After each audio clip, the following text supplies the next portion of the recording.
Un saludo cordial a esta virtuosa comunidad. Atento a la complejidad que resulta realizar un video de 1 hora y teniendo uno que cumplir tantas obligaciones, he preferido ir fragmentando cada una de mis dudas en torno al último documento que emana el Vaticano en pequeños segmentos. En ese sentido, hoy quería tratar justamente lo que es una duda genuina no solo mía, sino de muchos, respecto a si bendecir una pareja homosexual o en cualquier situación irregular, entiéndase también el adulterio o el concubinato, implicaría un sacrilegio. Esto es una duda conforme no solo a lo que enseña el catecismo, sino incluso a lo que la propia Iglesia dispuso hace 2 años atrás cuando establecía la prohibición de bendecir parejas, siendo que ahora expresamente el cardenal Fernández reconoce la posibilidad de dicha bendición. En ese sentido, recuérdese que el catecismo de la Iglesia Católica en el numeral 2120 enseña lo siguiente: el sacrilegio consiste en profanar o tratar indignamente los sacramentos y las otras acciones litúrgicas, así como las personas, las cosas y los lugares consagrados a Dios. El sacrilegio es un pecado grave, sobre todo cuando es cometido contra la Eucaristía, pues en este sacramento el cuerpo de Cristo se nos hace presente sustancialmente. Y es aquí donde justamente va a haber muchos sacerdotes que van a explicar que no se trataría de un sacrilegio bendecir a una persona. Sin embargo, y remarco una vez más, el propio documento que se está analizando reconoce la posibilidad de bendecir parejas, siendo que es imposible que no haya pareja sin un punto de unión. La clave sería en todo caso distinguir qué es lo que une a una pareja irregular, si el Espíritu de Dios o el pecado.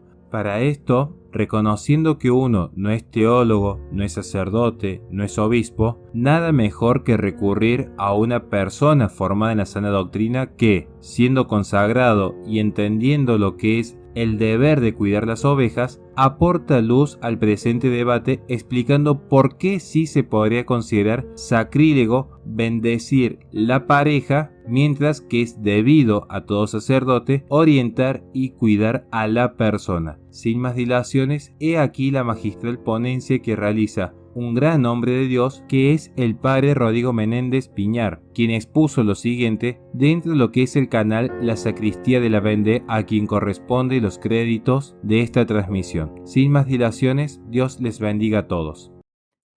Vamos a ver, varias cosas. Lo que me preguntas, el magisterio, que tenga el título de declaración. Algunos se la colocaban al nivel de la Dominus Jesus, porque esta era una declaración. Este fue un documento importante de la doctrina de la fe hace ya algunos años.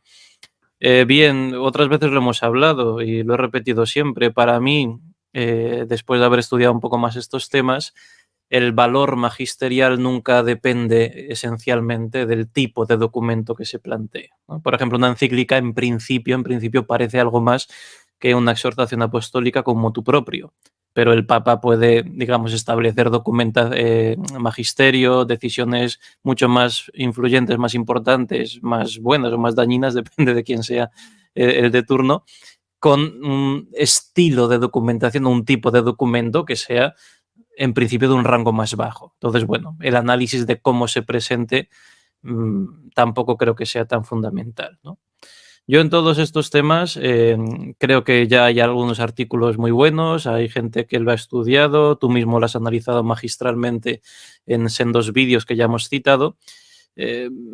Yo preferiría plantearlo desde un punto de vista muchísimo más sencillo. O sea, que imponga o no imponga la bendición o que sea una cosa prudencial o juiciosa, me parece una cosa que es que ni siquiera habría que considerarla desde mi punto de vista. O sea, que hay una cosa muy sencilla para mí.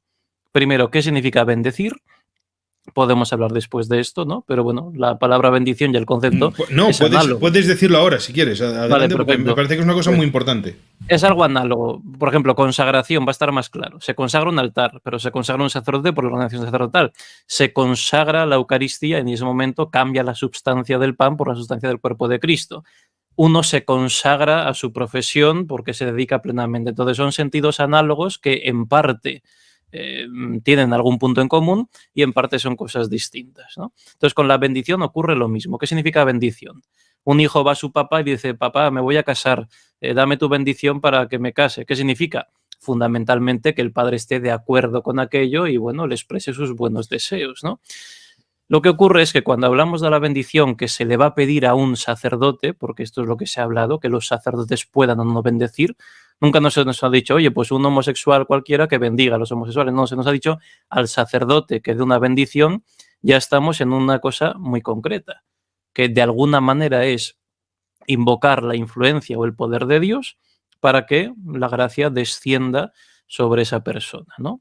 Se podrá hablar después qué tipo de mecanismo de eficacia tiene ese acto, ¿no? No es lo mismo un sacramento que un sacramental, que una simple bendición así al uso. De eso podemos hablar después. Pero me parece importante esto, ¿no? ¿Qué significa bendecir en este caso?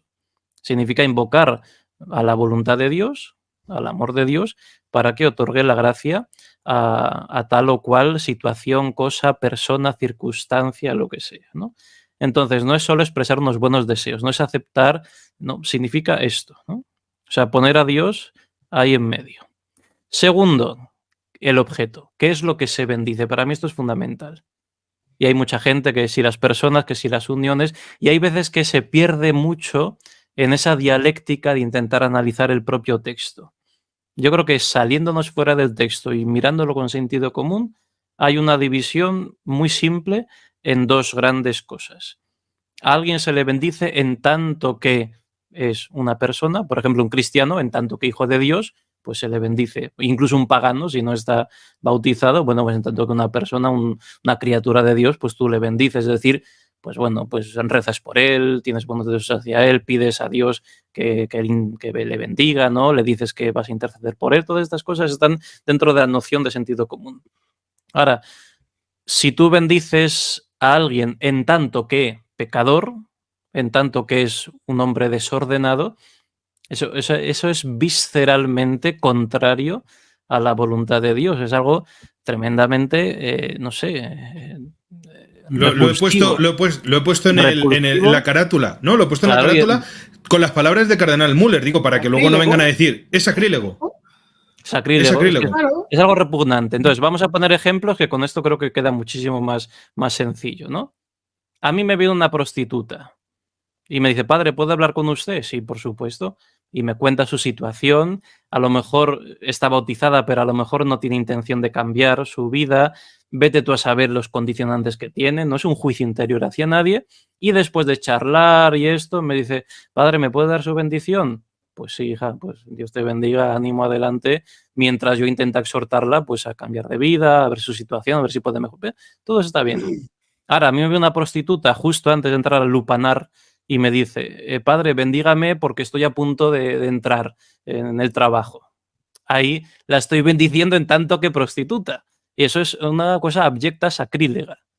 Ahora, en tanto que criatura de Dios necesitada de una conversación, de un consejo, de luz, que a lo mejor está en un callejón muy oscuro, pues lógicamente sí la puedo bendecir. Entonces, traslademos este asunto al tema de las parejas, de las uniones o de toda esta terminología que es que me parece que confunde y no aclara nada. A mí me viene un homosexual, un invertido, un sodomita, a hablar conmigo. Se viene a confesar si quiere, porque a lo mejor es cristiano, oye. Bueno, si tienes intenciones de cambiar de vida y de separarte de una convivencia, de un sentido público del pecado, se le podrá absolver. Si no, no. Ahora, en privado me cuenta su historia, estoy saliendo ahí, o a lo mejor ni siquiera entiende por qué, por ejemplo, no es que no entiendo por qué la iglesia no nos acepta. Típica pregunta que te pueden poner. Pues uno le explica, habla con él, conversa. Después de conversar en privado, padre, ¿me puede dar su bendición? No se ha quedado convencido, pero bueno, busca algo, busca algo. Pues sí, hijo, Dios te bendiga, rezaré por ti y ya está. Eso es bendecir a ese homosexual en tanto que hijo de Dios, si está bautizado, claro. O en tanto que criatura de Dios, si no está bautizado y ya está. Ahora, si a mí me viene con la pareja, padre, bendíganos, no a nuestras personas, pero no a nuestra unión, porque sabemos que la iglesia no la... Mira, es que eso no tiene sentido ninguno. Si me viene con la parejita, yo les estoy bendiciendo en tanto que ejercitadores de la sodomía. Y eso es algo sacrílego. O sea, creo que salir ya de esto es ya rizar más el rizo. Luego, para una segunda...